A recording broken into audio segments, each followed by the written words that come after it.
Hello, friends. Pastor Jeff here from the sanctuary at FPCW. We're resuming our summer book read this week, focusing on chapter 10 of Love is the Way, Holding on to Hope in Troubling Times with Michael Curry, which means we only have a couple chapters left. Thank you for hanging with us so far through the summer. Chapter 10 this week, chapter 11, then chapter 12, and I'll make a few summary comments that week too. But chapter 10, the title is the Great Relationship Revival.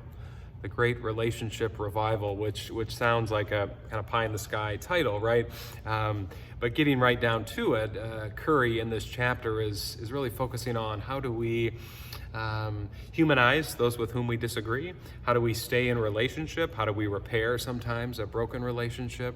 To the extent that we're able, we can't always do that. We're only one side of the relationship. Sometimes it's very complicated and laced with hurt and betrayal. He reminds us of the example of South Africa, the Truth and Reconciliation Commission that emerged out of the fall of apartheid, and he makes the point that really truth has to come before reconciliation when we're engaging sometimes in this great relationship revival, and that's just part of what it means to be human. He opens, though, with a story of a political event hosted by President Trump. I think it was after he was elected, maybe in 2017.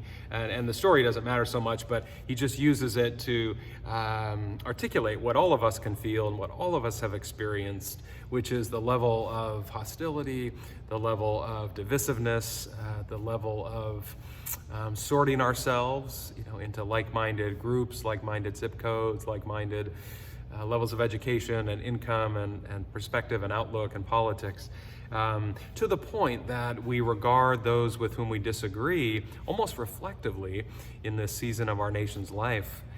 We regard them with not disagreement, civil disagreement, but sometimes with disgust, sometimes with a sense of, oh, they disagree with me, therefore they are evil. Which of course is opposite of the ministry of Jesus, who would not have difficulty, speaking the truth in love, as Jesus often did, or speaking the truth in some cases to loveless power. We think of the Roman Empire as the epitome of that in some ways. Jesus didn't have trouble speaking truth, but he also had this remarkable capacity to still love those with whom he disagreed, or those whom he was criticizing in that very moment. And so he in this chapter, Michael Curry really is helping us think through how do we engage in a revival of relationship. I mean, you've seen the studies, I'm sure, about the loneliness epidemic. I read some data the other day about the number of folks by generation who don't feel that they have any friends, or who feel they have one friend or two friends in the world, and the numbers, friends, are concerning. They're much higher than any of us would expect.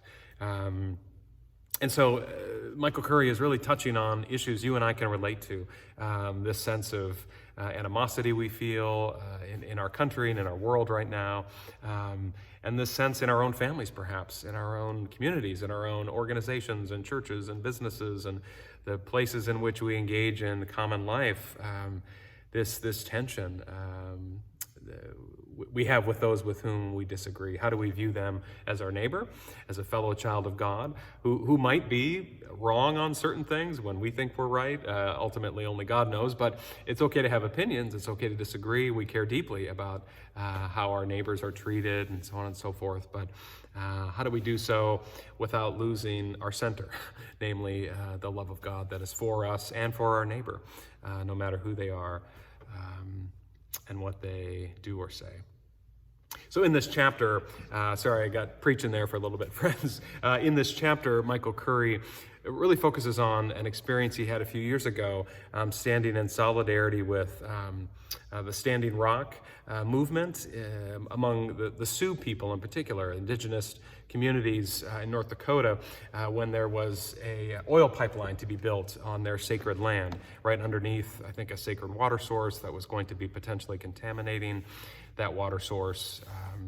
And anyway, shortly after his election as presiding bishop, Michael Curry gets involved and increases the visibility a little bit on this issue when the media wasn't paying as much of attention.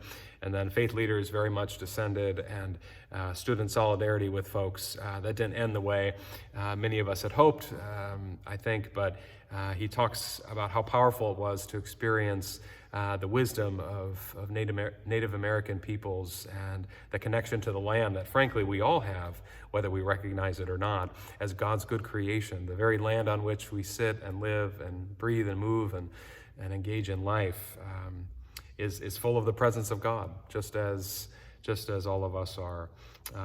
So that's a really powerful segment to this chapter that I personally was not engaged in that movement at Standing Rock. I read about it. I think I signed a couple of petitions about it, but I was not personally very involved. You might remember the mantra, "Water is life," which of course we resonate with as Christians. We look through Scripture and see the symbolism of water throughout our sacred texts, especially in the sacrament of baptism. And in fact, that's why I wanted to do this video from the sanctuary, is to show you again our beautiful baptismal font, which is a gift from the Miller family. Some of you may know Amy Miller.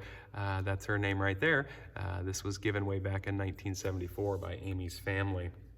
But this vision of water being this sign and symbol of God's forgiveness, of God's new life, of God's amazing grace, as we sing in that famous hymn, and that indeed water is the source for all of life, and indeed a source of God's grace, and just how precious, clean, drinkable water is that we sometimes forget, living as close as we do from Lake Michigan.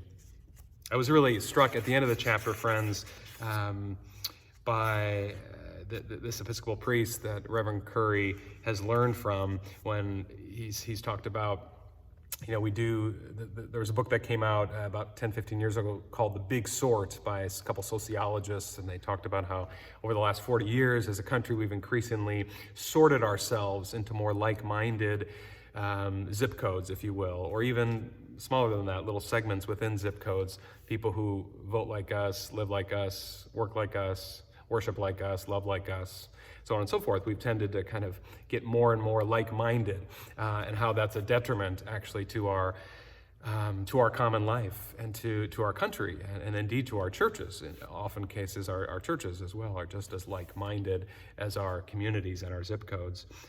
So he tells this story at the end about a priest, Charles Robinson, in Park City, Utah, who has this project he calls Project for a Deeper Understanding, and he gathers people together with different perspectives to discuss the most polarizing issues of our day in a structured environment. And the goal of the group is really deep listening. It's not to change anyone else's mind. But the way he does it that's so effective is he asks participants a question. He says, for a particular issue, what is the story of your life that brought you to that conclusion? What is the story of your life that brought you to that conclusion? So not focusing on give me a laundry list of your best arguments, most compelling, most eloquent, but what is the story of your life that brought you to that conclusion? I would say that's the biggest takeaway from this chapter for me, is how stories connect us. I'm told that Fred Rogers, who was a Presbyterian minister, used to keep a little quote in the lapel of his suit jacket pocket that said something like, there isn't anyone you can't learn to love once you've heard their story. And I think that's so true. We connect with one another via story across political aisles, across religious aisles, and so on and so forth. We connect through story. That's how we've been hardwired. That's how God made us. And we can find common ground even with those with whom we disagree on so much. And so I leave you with that, friends. What is the story you're sharing? And what is the story you can hear from your neighbor, especially your neighbor with whom you might disagree? Peace be with you, friends. See you next week.